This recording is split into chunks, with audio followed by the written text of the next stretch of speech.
मित्रांनो नमस्कार. कायदेशीर माहिती देणाऱ्या माझ्या YouTube चॅनलमध्ये तुमचं स्वागत आहे. आजचा विषय वेगवेगळ्या कागदपत्रांवर वेगवेगळी नावं असण्याची समस्या.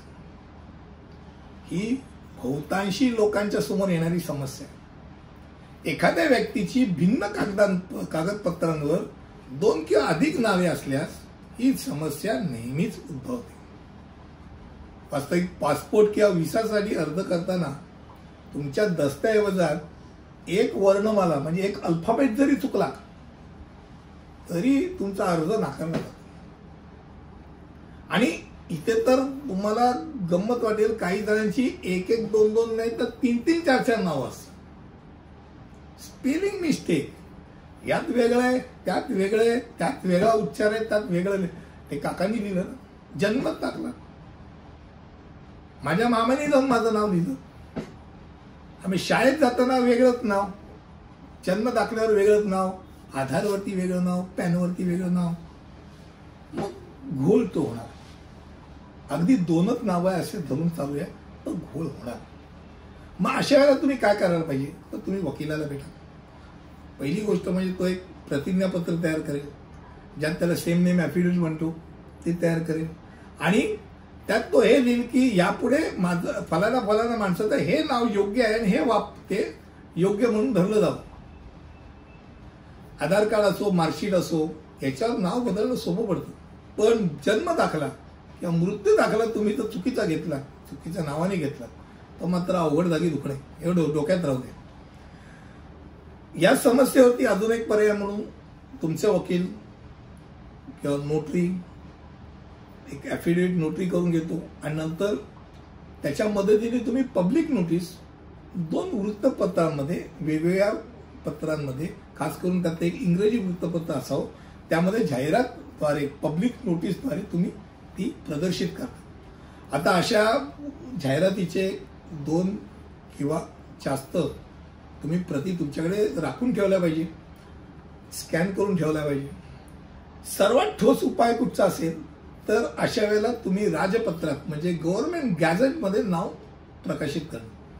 आणि ज्या प्रकाशित केल्यानंतर त्यातलं बरोबर नाव कुठचं आहे हे तुम्ही जाहीर करता, जे सर्व सरकारी आणि प्राधिकरणांच्या स्तरावर ते एक्सेप्ट केलं जातं. घोळ राहत नाही. मुळात काही धर्म असे आहेत की ज्यामध्ये तुम्हाला गंमत वाटेल. ख्रिश्चनांमध्ये अनेक पोटजाती अशा आहेत की ज्यांच्यात वडिलांच्या नावाच्या ठिकाणी आत्याचं नाव, आजीचं नाव, काकूचं नाव टाकलं जातं. मग तो घोळ होणारच ना. कारण पॅन कार्डमध्ये वडिलांचं नाव येणार, ते मॅचच होणार नाही. ते 2 भिन्न हा प्रकार कागदपत्रात होणारच होणार. किंवा काही नावं असतात की ज्या नावांमध्ये अगदी सहजगत्या 2 मिस्टेक होऊ शकतात. संदीप तर DIP आणि DEEP दोन्ही वापरले जातात आलटून पलटून. आता दोन्ही बरोबर आहे पण ते एकच ठेवा ना.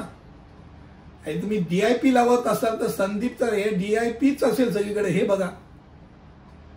काही नावांमध्ये तर ज्ञानेश्वर, ज्याला माहिती आहे की आपलं नाव अवघड आहे, त्यांनी तर डोळे भिंग घालून प्रत्येक वेळेला बाबा हे नाव बरोबर, हे असं नाही असं केलंच पाहिजे. मोहम्मद जवळजवळ 20-25 वेळा वेगवेगळ्या प्रकारे लिहिलं जातं, मी बघितले. इस्माईल. ही जी नावं आहेत या नावांमधला भाग जो आहे तर ज्यांची नावं ही आहेत त्यांनी बाबा आपलं सगळीकडे एकच नाव राहील याची खातरजमा करून घेणं गरजेचं आहे. नाहीतर तुम्ही कामधंद्याला लागलात एवढं लक्षात राहू द्या. कारण का तुमचं नाव मध्ये डिफरन्स असेल, ते आधारवरती ते तुमचं डेथ सर्टिफिकेटवर असेल, तुमचं मालमत्ता भलत्याच नावाने आहे, तुमचं PF वेगळ्या नावाने, PF तुमच्या वारसांना मिळणार नाही, मालमत्ता तुमच्या वारसांना मिळणार नाही, मेलाच नाही, डेथ सर्टिफिकेटच्या वरती नावच नाही, आणि एकदा गेल्यानंतर राजपत्रामध्ये छापून येत नाही, गॅजेट तुम्ही जिवंतपणीच करू शकता. हे डोक्यात राहू द्या. त्यामुळे वेळीच सावध होऊन तुम्ही तुमचं सगळे डॉक्युमेंट व्यवस्थित तपासलेत का ते आधी तपासा.